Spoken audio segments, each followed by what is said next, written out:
జగిత్యాల జిల్లాలో ఎస్సీ సర్టిఫికెట్ల జారీ మరియు ధృవీకరణ ప్రక్రియపై తక్షణ పునఃసమీక్ష చేయాలని కోరుతూ బీజేపీ ఎస్సీ మోర్చా ప్రధాన కార్యదర్శి చంద్రశేఖర్ ఆధ్వర్యంలో బుధవారం అదనపు కలెక్టర్ కు వినతి పత్రాన్ని సమర్పించారు. ఈ సందర్భంగా బీజేపీ ఎస్సీ మోర్చా రాష్ట్ర ప్రధాన కార్యదర్శి అడ్వకేట్ వరగంటి చంద్రశేఖర్ మాట్లాడుతూ ఎస్సీ సర్టిఫికెట్ల జారీ మరియు ధృవీకరణ ప్రక్రియపై తక్షణ పునఃసమీక్ష చేయాలని 1950 షెడ్యూల్ కాస్ట్ ఆర్డర్ ప్రకారం హిందూకు బౌద్ధ మతాలకు చెందిన వ్యక్తులు ఎస్సీ హోదాకు అర్హులు కారని స్పష్టం చేసిందని గుర్తు చేశారు. క్రిస్టియన్ లేదా ఇస్లాం మతాలకు మారిన వెంటనే ఎస్సీ హోదా పూర్తిగా కోల్పోతారని కోర్టు తెలిపిందని ఆయన ఈ సందర్భంగా పేర్కొన్నారు.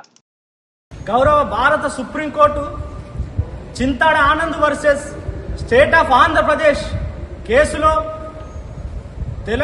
యావత్ భారతదేశంలో ఉన్నటువంటి ఎస్సీ హోదా అనుభవిస్తూ ఎస్సీలకు నష్టం చేస్తున్నటువంటి క్రిస్టియన్ల పైన ఏదైతే సుప్రీంకోర్టు ఇచ్చినటువంటి జడ్జిమెంట్ ఉందో ఆ జడ్జిమెంట్ను దేశవ్యాప్తంగా అమలు చేయాలని, అందులో భాగంగా తెలంగాణ రాష్ట్రంలో కూడా అమలు చేయాలని తెలంగాణ రాష్ట్రంలో ఉన్నటువంటి జగిత్యాల జిల్లాకు సంబంధించి జగిత్యాల జిల్లా కలెక్టర్ గారికి రిప్రజెంటేషన్ భారతీయ జనతా పార్టీ దళిత మోర్చా ఆధ్వర్యంలో ఇవ్వడం జరిగింది.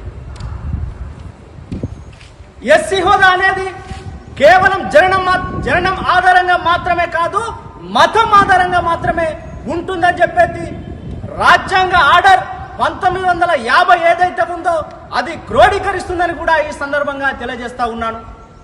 అక్రమంగా ఎస్సీల పేరు మీద ఎస్సీల నోటికాడ ముద్ద కొడుతూ ఎస్సీలకు అన్యాయం చేస్తున్నటువంటి కన్వర్టెడ్ క్రిస్టియన్లు ఎవరైతే ఉన్నారో వాళ్ళందరినీ హెచ్చరిస్తా ఉన్నాం. అయ్యా, అనేక సంవత్సరాలుగా మా తాతల నుంచి మా తండ్రుల నుంచి మేమందరం కూడా వివక్షకు గురైనాం. ఆ కారణంగా సామాజిక వెనుకబాటుకు కూడా గురైనాం. కాబట్టి సామాజిక వెనుకబాటే ప్రామాణికంగా ఎస్సీ హోదా ఇచ్చి మా అందరినీ భారత ప్రభుత్వం రాజ్యాంగం ద్వారా గౌరవించిందని చెప్పి ఈ సందర్భంగా తెలియజేస్తా ఉన్నాను. గౌరవ బాబాసాహెబ్ అంబేద్కర్ గారి ఆలోచన విధానం, ఆశయాలు ఏవైతే ఉన్నాయో వాటన్నిటికీ తూట్లు పరుస్తూ రాజ్యాంగ హక్కులు ఏవైతే ఉన్నాయో వాటన్నిటికి అసలైన హిందువులకు, అసలైన దళితులకు దూరం చేయాలనేటువంటి కుట్రను భారతీయ జనతా పార్టీ దళిత మోర్చా తీవ్రంగా వ్యతిరేకిస్తా ఉన్నదని కూడా ఈ సందర్భంగా తెలియజేస్తా ఉన్నాను. అక్రమంగా కన్వర్ట్ అయినటువంటి క్రిస్టియన్లు ఎస్సీ హోదాను పొందడం ద్వారా అసలైనటువంటి సిసలైనటువంటి మాదిగలు, మాలలు, ఎస్సీ కులాలకు సంబంధించినటువంటి 59 కులాలు అన్యాయం అవుతున్నాయని చెప్పి కూడా ఈ సందర్భంగా తెలియజేస్తా ఉన్నాను. విద్యా సంస్థలలో విద్యార్థులకు రిజర్వేషన్లు, సీట్ల భర్తీ ప్రక్రియలో అసలైనటువంటి మాదిగ, మాల, చిందు, మాస్టి, దక్కలి, రెల్లి మొదలైనటువంటి 59 అసలైన ఎస్సీ కులాలు అన్యాయానికి గురైతాయని కూడా ఈ సందర్భంగా తెలియజేస్తా ఉన్నాను. ప్రభుత్వ ఉద్యోగాలలో కూడా అసలైన వివక్షకు గురైనటువంటి సామాజిక వెనుకబాటు తనాన్ని మోస్తున్నటువంటి ఎస్సీలందరూ కూడా కన్వర్టెడ్ క్రిస్టియన్ల కారణంగా ఉద్యోగాల్లో, ప్రమోషన్లో కూడా ఇబ్బందులు గురవుతున్నారని కూడా ఈ సందర్భంగా తెలియజేస్తా ఉన్నాం. రాజకీయ ప్రాతినిధ్యంలో ఎస్సీ హోదాను కన్వర్టెడ్ క్రిస్టియన్లు మోస్తూ అసలైన ఎస్సీలకు అన్యాయం చేస్తున్నారని కూడా ఈ సందర్భంగా తెలియజేస్తా ఉన్నాను. ఎస్సీ ఎస్టీ అట్రాసిటీ చట్టాన్ని దుర్వినియోగం చేయడం వల్ల అసలైనటువంటి వివక్షకు గురైనటువంటి మాలాంటి ఎస్సీలు అన్యాయానికి గురవుతున్నారని కూడా ఈ సందర్భంగా తెలియజేస్తా ఉన్నాను. ఈ నేపథ్యంలో, ఈ క్రమంలో గౌరవ జగిత్యాల జిల్లా కలెక్టర్ గారిని కోరుతా ఉన్నాం, మత మార్పిడి ఉన్న ప్రాంతాలలో ప్రత్యేకంగా సర్వేలు నిర్వహించి అసలైనటువంటి ఎస్సీలకు మాత్రమే ఎస్సీ సర్టిఫికేట్ ఇవ్వాలని చెప్పి ఈ సందర్భంగా డిమాండ్ చేస్తా ఉన్నాం.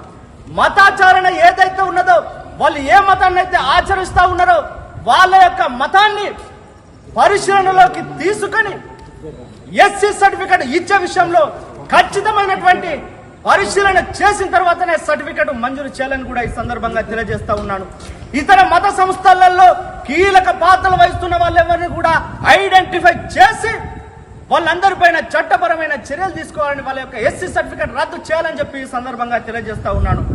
చట్టపరమైన ప్రక్రియ జరిగినట్లయితేనే చట్టపరంగా ఏదైతే సుప్రీంకోర్టు ఇచ్చినటువంటి నిర్ణయాలు ఏవైతే ఉన్నాయో, సుప్రీంకోర్టు ఇచ్చినటువంటి గైడ్ లైన్స్ ఏవైతే ఉన్నాయో వాటి ఆధారంగానే ఎస్సీలకు ఎస్సీ సర్టిఫికేట్ మంజూరు చేయాలని చెప్పి కూడా ఈ సందర్భంగా డిమాండ్ చేస్తా ఉన్నాం.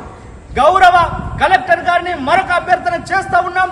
మండల స్థాయిలో ఉన్నటువంటి ఎంఆర్ఓలు ఎవరైతే ఉన్నారో వాళ్ళందరికీ స్ట్రిక్ట్ గా గైడ్ లైన్స్ ఇచ్చి ఎస్సీ సర్టిఫికేట్ ఇచ్చే ముందు ఖచ్చితమైనటువంటి పరిశీలన చేసి వారి కుటుంబ నేపథ్యాన్ని, వాళ్ళు ఏ మతాన్ని ప్రాక్టీస్ చేస్తున్నారనే విషయంలో కూలంకుషమైనటువంటి విజిలెన్స్ చేసిన తరువాతనే వాళ్ళకు సర్టిఫికెట్ ఇవ్వాలని చెప్పి కూడా ఈ సందర్భంగా తెలియజేస్తా ఉన్నాం.